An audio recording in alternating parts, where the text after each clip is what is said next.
So let me share with you why we are here. We have a fierce sense of urgency, the fierce urgency of now. We believe that the free exercise of the right to vote and access to vote is foundational to our democracy. It's under threat right now in this nation. We believe that anything that abridges the exercise thereof must be amended and abolished immediately. There is a systemic effort currently underway around the United States of America to abridge that right for millions of Americans.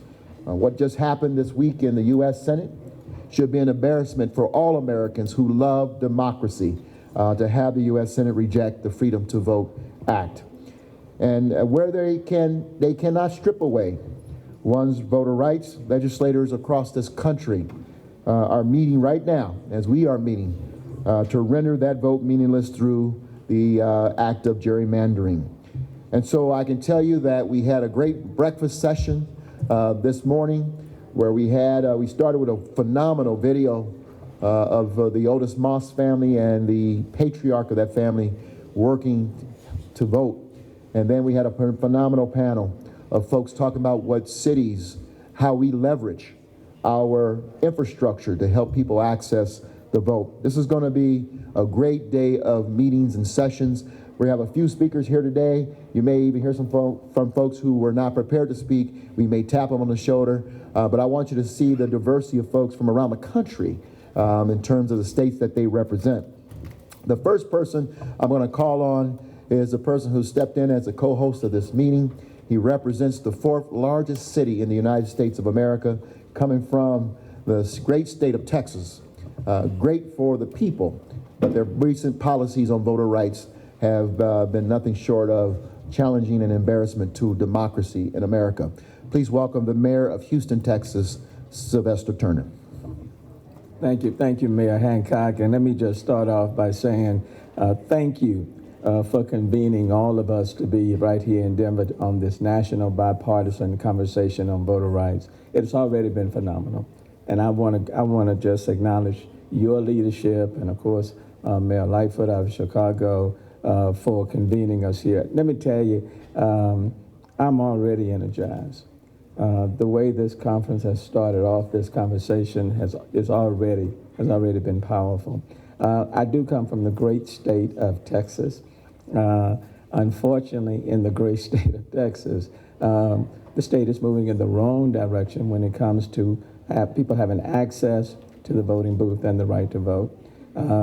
We learned from Denver and Colorado what you all have done. We implemented, for example, 24-hour voting, drive-through voting, increasing the number of drop boxes, providing mail-in ballots to eligible voters. All of those measures have been stripped away in Texas. We already had one of the most restrictive voting laws in the state of Texas already with voter ID, but now it is even worse. And quite frankly, it's a shame and a stain on our country, not on the state of Texas. But we're here at this conference with all of these incredible leaders on different levels, not just talk about the challenges and to say, woe is me, but how do we address those challenges? How do we overcome those hurdles? How do we, in the spirit of Otis Moss, continue to move forward in a very constructive way? And just sitting in one of the panels already where we talked about the challenges, the assets that we have, the gaps and the playbooks. So we're already learning how to move constructively forward. So let me just stop and just say thank you, appreciate you convening us, and I look forward for the rest of the day. You know, I've got my pad, my pen just going and going and going. And so I just want to say to Texas, we're coming back, but we're coming back ready to move progressively forward. And the point of us being here today is to not only for Mayor Turner and the rest of the representatives from Texas, because we have quite a few here, and Georgia and other states. Alabama's here, Arkansas's here, West Georgia, Atlanta is in the house. I mean, we have so many here, but not to say for them to go back and say we're coming back better and ready, but that the rest of the nation is behind you, and we're going to be supportive of you. We are so excited and honored to have the presence of a member of the United States Congress here from Georgia. She is the sponsor of the John Lewis bill, Nikema Williams, the Honorable Nikema Williams. Congresswoman, see, yeah, I'm working on it. Isn't that how we learn? Nikema, I'm stressing it, I'm getting it right. All the way from Georgia. She just flew in from D.C., got here at 3 o'clock in the morning to be a part of this gathering. And we want to thank her because a lot's going on in Congress, but she's from Georgia. She replaced the great John Lewis in Congress, and she is carrying the John Lewis bill. And so we are here to tell her that we're here to support the passage of that bill, but more importantly, we're honored she's going to address us tonight, this afternoon for lunch. Welcome, the Honorable Nikema Williams. Thank you, Mayor Hancock, for convening us here in Denver. Y'all, with all of these Georgians here, we could have just met in Atlanta and made this a little easier.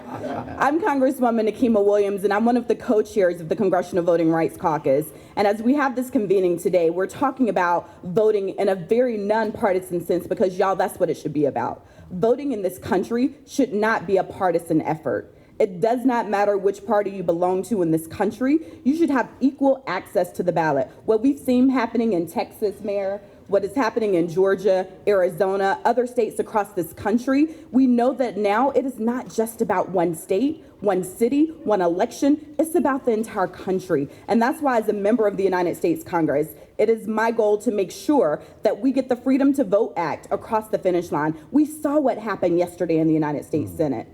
Not one member of the Republican Party was willing to stand up for voting rights in this country. So we have work to do, y'all. We have to make sure that we continue to elevate this conversation, talk to our constituents, talk to people all across this country so that they understand what's at stake. We're not trying to change the rules. We saw what happens when you change the rules. In Georgia, we played by the rules and we won big, and then the rules were changed. So what we have to do is standardize democracy in this country, and that's what the Freedom to Vote Act does. We want the same access that you have here in Colorado, Mayor. We want to make sure that Georgians can show up to the polls and vote with free and fair access to the ballot. That's what this is about, nothing more, nothing less, and I look forward to the rest of the conversation.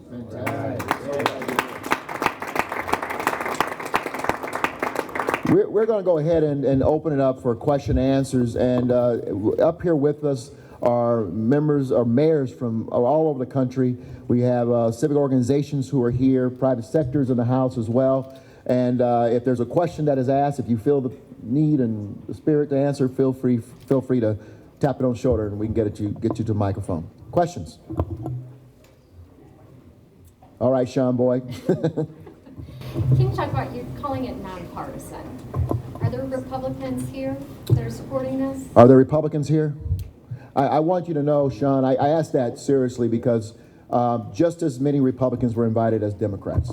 I'm standing here now just from Colorado, for example. Behind me is the mayor from Pueblo, Colorado, Mayor Gadishar, who was invited and came up all the way from Pueblo. But we invited Republican mayors all of Colorado, all over the country, state legislators, county commissioners, and who's here is who's here.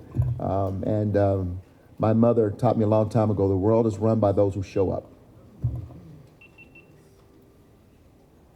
Any other questions? But we took the value of nonpartisan very seriously.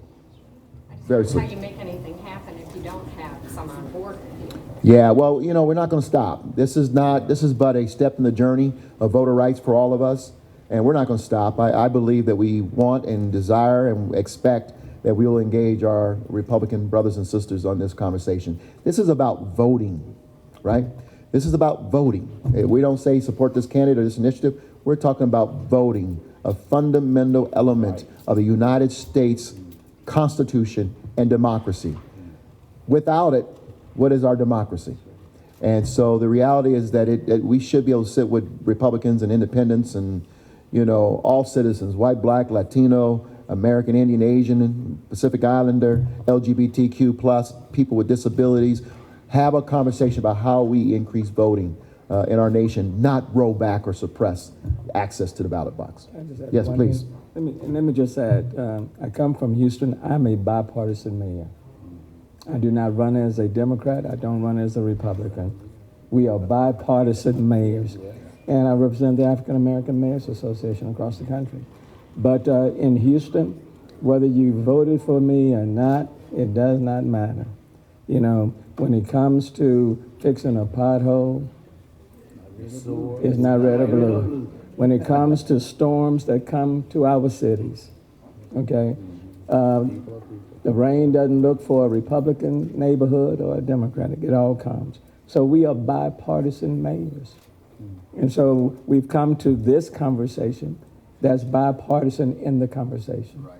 And so for who votes, it doesn't matter the party affiliation. I want Republicans to have the access to vote. I want Democrats to have access. I want people of all walks of life, people with disabilities, to have the right and the access to vote. And quite frankly, the way I look at this issue, what diminishes one diminishes us all. And you can't take away the right to vote or make it difficult for one without impacting the other. So in this conversation, I know I wanted to be here because we do need to have a bipartisan conversation. Now, whether or not other people step up, can't speak for them. But what I do know is that in our respective cities, this is a part of the infrastructure that is critically important to service everyone's needs. St. Louis Mayor Shara Jones.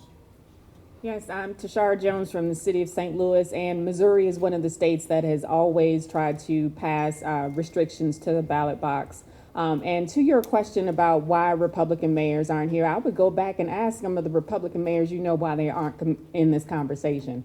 Just as Mayor Turner talked about, this is about access to the ballot for everyone, not just for Democrats, Republicans, or independents. And it's important that we stress that, we have to make sure that this conversation gets repeated across this country in many different forms. So we have a head of the African American Mayors Association here. I'm part of the U.S. Conference of Mayors leadership. We have the Democratic mayors here as well. This conversation and the video that we saw this morning needs to be repeated on repeat for every conference that talks about voting rights in this country. Thank you, Mayor. Mayor Gaspacho. Thank you. I'm Nick Gradisar, privileged to be the mayor of Pueblo, Colorado, about 110 miles south of here. And like the other mayors here, or most of the mayors here, I'm not elected on a partisan basis. But I think it's important for us to be here and to have this discussion. We're fortunate to live in Colorado. But I've been hopeful to share with the other mayors around the country why what we have in Colorado works. I think it should be unacceptable to all of us as Americans, for any political party, for any state, for any city, to make it harder for individuals to vote rather than easier. We need to get more of our citizens involved in government, and trying to make it harder for them doesn't suit anybody in the long term. Thank you. Hi, Sean. Well, I'm, as you know, I'm independent. I've been my whole life an independent. And I ran elections here in Denver, and I run a national organization, work with Republicans and Democrats on both sides.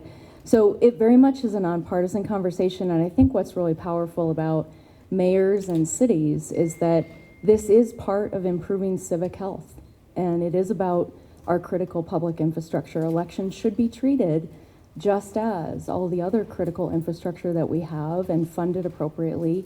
And mayors have to solve problems every day that directly affect people's lives and constituencies. So I think this is one of the most productive conversations happening in the voting space because it is focused in that way on serving the public, putting voters first, and designing systems that work for everyone, which is really why I think everyone is here today, and certainly why I continue to do the work I'm doing as an independent. What comes out of this at the end of the day?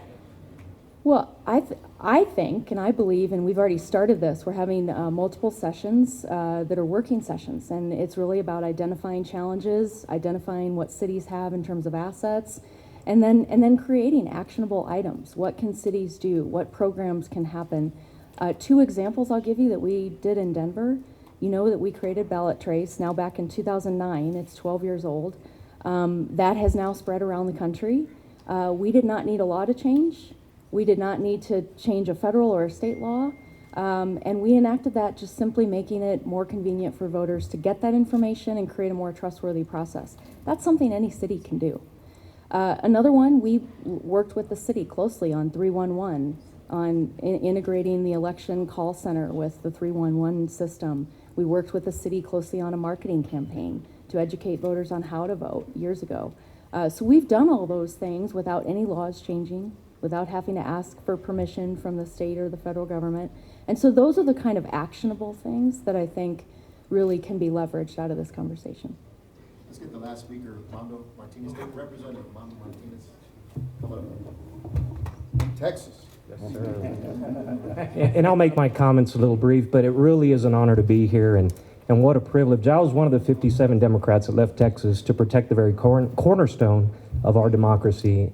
And the one thing I can tell you is so many people ask, why did we do that? Well, if it affects one person's access to vote, that is the only person that we need to be addressing. So with that in mind, I just want to see, I'm very honored to stand next to my former colleague and our mayor, Turner, but I'm going to leave you with this. It's about access and not obstacles. Let's build bridges and not walls. So thank you. All right. The people up here will stay around if you want to get them one-on-one. But let me thank everyone for being here. We have a phenomenal day remaining in front of us, some great panels. And again, thank you. Today we're going to continue our efforts to build a plan to go to work.